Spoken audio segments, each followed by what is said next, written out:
শাকিব খানকে ওনাদেরকে main target, Shakib খানকে আটকাতে বলে তারা বেঁচে যায়।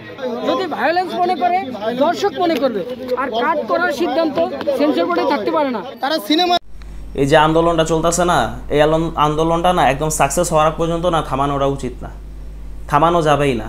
মানে এইখানে কি প্রবলেমটা কি, একজন ব্যক্তিরে যখন একটা ব্যক্তিরে মানে তারা যদি আপনি বলেন যে সিনেমা কাটতে হবে, সেটার যুক্তিটা কোন জায়গায় যে এই সিনেমার এই দৃশ্যটা কাটতে হবে?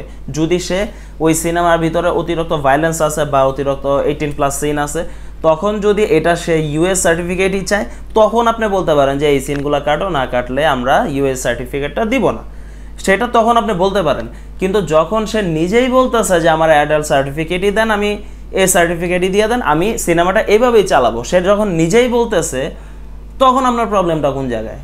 সে কাটবে না, সে সিনেমার সিন কাটবে না, কাটার অধিকার তো আপনার নাই। এই সেন্সর বোর্ডটা কী কারণে নতুন করা হয়েছে? এখানে আমাদের মানদত্তার আমলের কিছু কিছু লোক আছে, তার ভিতরে একজন আছে কাজী হায়াত, একজন আছে ঝন্টু সাহেব, আরও কয়েকজন ছেঁচড়া মেচড়া আছে, ঠিক আছে? তাদের অনুযায়ী আর কি এখনও সিনেমা হলে ওই সিনেমাই চলবে, ওই যে বেদের মেয়ে জ্যোৎস্না চলবে, তারপরে এখনও চলবে সে ওই কালের সিনেমা, কি জানো এই সিনেমার নাম, হ্যাঁ সুজন মাঝি, এরকম হাবিজাবি আরও কতগুলা সিনেমা আছে, সেগুলো চলবে, সেগুলো তাদের কাছে খুব ভালো লাগবে। এই যে কাজী হায়াত সাহেব যে অতিরিক্ত ভায়োলেন্সের কথা বলছে বা 18+ সিনের কথা বলছে, আম্মাজান সিনেমার ভিতরে কি চলতেছিল? আম্মাজান যে সিনেমা ছিল ওটার ভিতরে ভায়োলেন্স ছিল, আচ্ছা ঠিক আছে, ওই ভায়োলেন্সের কথা আমি বাদই দিলাম। ওই সিনেমার ভিতরে একটা 8-9 বছরের বাচ্চার সামনে তার মারে ধর্ষণ করে, তো ওই যে সিনটা যে দেখাইছে কাজী হায়াত সাহেব, তখন তার ব্রেনে কি চলতেছিল? ওইটা 18+ সিন ছিল না? এখন তার কাছে মনে হইতেছে এইটা 18+ সিন। ভয়াল নামে যে সিনেমাটা ছিল, ওই সিনেমাটারে মানে রিলিজ করছিল, ওইটাও কিন্তু 18+ মানে সার্টিফিকেটটাই পাইছিল। ওইখানে কি 18+ সিনেমা ছিল না? ওটা তো ভরপুর সিন ছিল। তো ওই সিনেমা যদি রিলিজ হইতে পারে, এটা রিলিজ হইলে সমস্যা কি? এই সিনেমার ভিতরে অতিরিক্ত ভায়োলেন্স আছে। আদতে কি ভায়োলেন্সের সমস্যা না শাকিব খান সমস্যা? এটা আমার মাথায় এখনও ঢুকতেছে না। আমার তো মনে হইতেছে এখানে শাকিব খানই সমস্যা, আর কোনো কিছু না। এর ভিতরে একটা জিনিস জানা গেছে যে নওশাবা নামক যে মেয়েটা আছে, মানে তার কয়েকটা নাটকে দেখছি আর কয়েকটা মনে হয় সিনেমার ভিতরে তারা দেখছি, ঢাকায় বিশেষ করে তারা দেখছি। তো এই মেয়ের নাকি সমস্যা হইতেছে এই সিনেমা নিয়ে, মানে ভায়োলেন্সে কোনো সমস্যা নাই, মানে তাদের ভায়োলেন্সের ভিতরে তাদের কোনো ভয় লাগবে না, কিন্তু এই সিনেমার ভিতরে তাদের প্রবলেম আছে। তাহলে প্রবলেমটা কি? সিনেমাটা নিয়ে প্রবলেমটা কি? প্রবলেমের কি আছে? মানে এই যেই বাঙ্গির বাচ্চা লটকনের বুতগুলা আছে, এডিরে কি কইতে মনে চায়, এগুলার এখন মুখ দিয়া গালি বাইর হইতেছে, ঠিক আছে? যারা মনে করে যে এই সিনেমাটা নিয়ে এত কষ্ট করলো, এই সিনেমা মানে বাংলাদেশে এমনিতে বড় বিগ বাজেটের সিনেমা বানানোর লোক নাই। এই যে দুজন বেচার আর বেচারি এই সিনেমার পিছনে যে এত সুন্দরভাবে যে বাজেটগুলো যে দিল, এত বড় বাজেটের যে সিনেমা তারা বানাইতেছে, প্রডিউসার দুজন, তারপরে এই যে মেহেদী হাসান হৃদয় বেচারার ভিশন, মানে তার যে ভিশনের যে চিন্তা ভাবনা, সেটা কি? এরকম লোকজন এরকম ভালো একটা সিনেমা বানানোর পরে যদি তারা যদি এফডিসির পিছনে যদি এইভাবে দৌড়াদৌড়ি করতে হয়, তাইলে এই জিনিসটা কেমন লাগতে পারে? ভাই আমার এখন মনে হইতেছে যে এই সিনেমার জন্য আন্দোলন শুধু সাকিবিয়ানরা না, সব রকমের সিনেমা মানে যারা সিনেমা ভক্ত আছে সবার করা উচিত। এমনকি যত রকমের স্টারগুলো আছে, যেই সব স্টার আছে, যেমন আফরান ইস্যু সিনেমা রিলিজ হইতেছে, ওইদিকে নুসরাত ফারিয়ার সিনেমাও রিলিজ হইতেছে, সজল নুসরাত ফারিয়া, এদিকে সিয়াম আহমেদের রিলিজ হইতেছে, সবার এই বিষয়টা নিয়ে আন্দোলন করা উচিত সবার।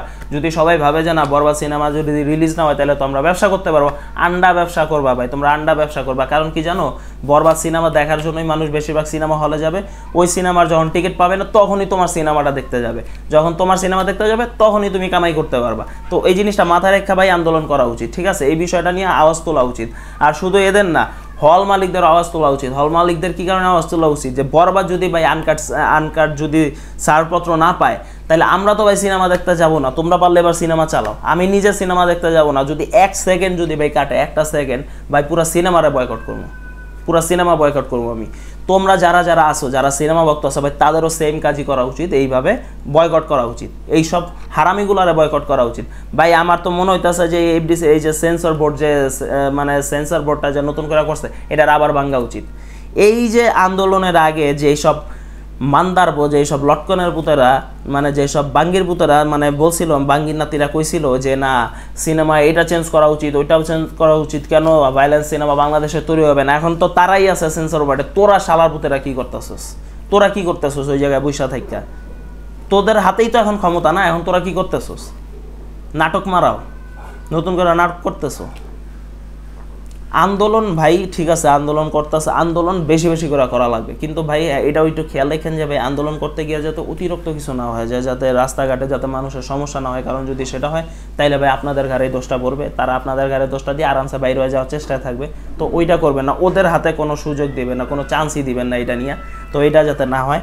আর যে এই যে কাজগুলো চলতেছে, এই যে আন্দোলনটা নিয়ে যে মানে এখনো যে বড় কোনো লোকজন যেটা আইসে যে কথাবার্তা বলবে, যে সিনেমা হল মালিকরা যে কথা বলতেছে না, ওই জিনিসটা বেশি খারাপ লাগতেছে। ভাই আপনারা কামাই করেন না বেশিরভাগই শাকিব খানের সিনেমা নিয়ে, ঠিক আছে? আর এটা এমন একটা সিনেমা হইতে যাইতেছে যে সিনেমাটা বাংলাদেশের সিনেমা ইন্ডাস্ট্রির ইতিহাস চেঞ্জ করে দিবে, এমন একটা সিনেমা এটা হইতে যাইতেছে। আর এই সিনেমা আটকানোর জন্য মানুষ পাগল হয়ে যাইতেছে। ভাই এক শাকিব খানের আটকানো মানে একটা ইন্ডাস্ট্রি ধ্বংস করা, এটা মাথায় রাখবা সবসময়। এই যদি শাকিব খানের যদি আটকায়, আজকে যদি বরবাদ সিনেমাটা আটকায়, শাকিব খান তো এই সিনেমা যদি শাকিব খান তো নিজের টাকা নিয়ে নিছে না, নিজের মানে যে টাকাটা সেটা তো সে নিয়ে নিছে, সে চলে গেল, এই সিনেমা রিলিজ হইল না, লাখ টাকার লাভ আছে কাউ? ক্ষতি বেশি। কারণ কি সিনেমা হল বন্ধ হয়ে যাবে। আর যদি সিনেমা হল বন্ধ হয়ে যায়, সিনেমা কোন জায়গায় চালাবে? কচুর মাথায় নাকি? এখন কথা আমার এটা না, কথা যে আমি সিনেমা হলে সিনেমা দেখতে যাব, নাকি আমি সিনেমা হলে কার্টুন নেটওয়ার্ক দেখতে যাব। আমি তো কার্টুন নেটওয়ার্ক দেখতে যাইতাছি না, দেখতে চাইতাছিও না। 2 বছর 3 বছর পর একটা যৌন সুসুরিয়ালা সিনেমা আসবো, সেটা রিলিজ করতে খুব ভালো পারবা, সেটা খুবই ভালো রিলিজ হয়। আর এই যে আমরা যে বলতাছি, এই যে আমাদের কাজী হায়াত সাহেব, সে কি এই ইসের কি জানো, আরও যে কতগুলা যে আমাদের খাটাস মার্কা নায়িকা ছিল এক সময়কার, নামও আমার খেয়াল পড়তেছে না এদের। তো এরা কি এইসব সিনেমাগুলো যে এদেরকে দিয়ে যে করাইছিল, এইগুলা কি খারাপ সিনেমা ছিল না? এই হয় সরি মনে পড়ছে, ময়ূরী টয়ূরী এইসব দিয়ে যে সিনেমা করছিল, তখন কি এগুলো খারাপ সিনেমা ছিল না? তখন তোমার মনে হয় না এটা? এখন তোমাদের সব কিছু জায়গা উঠতেছে না, এখন সব কিছু জায়গা উঠতেছে। এই এক একটারে বাদ দেওয়া উচিত, ভালো মতো বাদ দেওয়া উচিত, ঠিক আছে? এগুলা একটারও না সেন্সর বোর্ডে বসার যোগ্যতা রাখে না, ঠিক আছে? আর সেন্সর বোর্ডের ভিতরে সিনেমা কাট করার সাহসটা কে দিছে তোদেরকে? ভাই তোদের অধিকার কে দিছে সিনেমা কাট করার? একজনে কষ্ট করে সিনেমাটা বানাবো, তুমি এসে কাটবা, তোর সে অধিকারটা কে দিছে? মানে কি বলবো ভাই।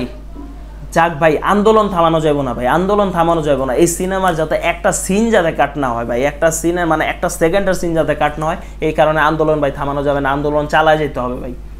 যতক্ষণ পর্যন্ত আনকাট মানে সার্টিফিকেট না পাওয়া যায়, আনকাট যদি সেন্সর যদি না হয় এটা, ততক্ষণ পর্যন্ত ভাই আন্দোলন চলতেই থাকবে ভাই, আন্দোলন থামানো যাবে না ভাই, আন্দোলন চালায় যাও ভাই। পাশে আছি, পাশে থাকবো। যারা যারা মনে করো সাকিবিয়ান ভক্ত আছো ভাই, সবাই এই ভিডিওগুলো শেয়ার করো, বেশি বেশি করে শেয়ার করো, বেশি বেশি করে ভাই আন্দোলন চালায় যাও। কারণ এই হারামিগুলারে না, এই হারামিগুলারে নামানো খুবই দরকার। এই হারামিগুলা অতিরিক্ত করতেছে, ঠিক আছে? এইগুলারে না নামানোর পর্যন্ত, ঘাড়ে ধরে না নামানোর পর্যন্ত এরা ভাই ঠিক হইব না ভাই। আমি আজকে ভাই লাইক কমেন্ট শেয়ার কোনো কিছুর কথা বলবো না ভাই, আমি শুধু একটাই বলবো ভাই, আওয়াজ তুলো। যদি ভালো সিনেমা দেখতে চাও ভাই, আওয়াজ তুলো। এরা মনে করে যে বাংলাদেশের এরা সব ব্যাকডেটেড, এরা মনে হয় বাইরের কোনো সিনেমা দেখে না। কেন ইন্ডিয়ান সিনেমা আমরা দেখি না? আমরা কিল দেখি নাই? তোমার কি মনে হইতেছে যে সিনেমা হলে যেটা বাইরে ছিল ওইটাই দেখছিলাম আমরা, ইসের অ্যানিমেলের? আমরা কি দেখি নাই পুরা সিনেমাটা? অ্যানিমেল দেখি নাই আমরা কেউ? মানে এদেরকে কি বলবো ভাই, এদেরকে বললে তো লাভ নাই। এগুলা তো সেই মান্দাত্তার আমলের ব্রেন নিয়ে এখনো বসে আছে ভাই, এদের কথা কি বলবো ভাই? আমাদেরই আওয়াজ তোলা লাগবে ভাই, আওয়াজ তুলো। যে কাছে ভাই আওয়াজ তুলো ভাই, ইচ্ছা মতো আওয়াজ তুলো ভাই। এইটাই আমার বলা ছিল, আর এইটাই বইলা ভাই আমি শেষ করতে চাই ভিডিওটা। অবশ্যই আওয়াজ তুলতে থাকো। দেখা হচ্ছে নেক্সট ভিডিওতে। ততদিনে সবাই ভালো থাকো, সুস্থ থাকো, ভালো মতো আন্দোলন করো, সুস্থভাবে আন্দোলন করো। এই রোজা রমজান মাসে এই গরমের ভিতরে মানুষগুলো আন্দোলন করতেছে, এদের কোনো সেন্সই নাই, ঠিক আছে ভাই? দেখা হচ্ছে নেক্সট ভিডিওতে। ততক্ষণ সময় ভালো থাকো, সুস্থ থাকো, নিজের খেয়াল রাখো। আল্লাহ হাফেজ।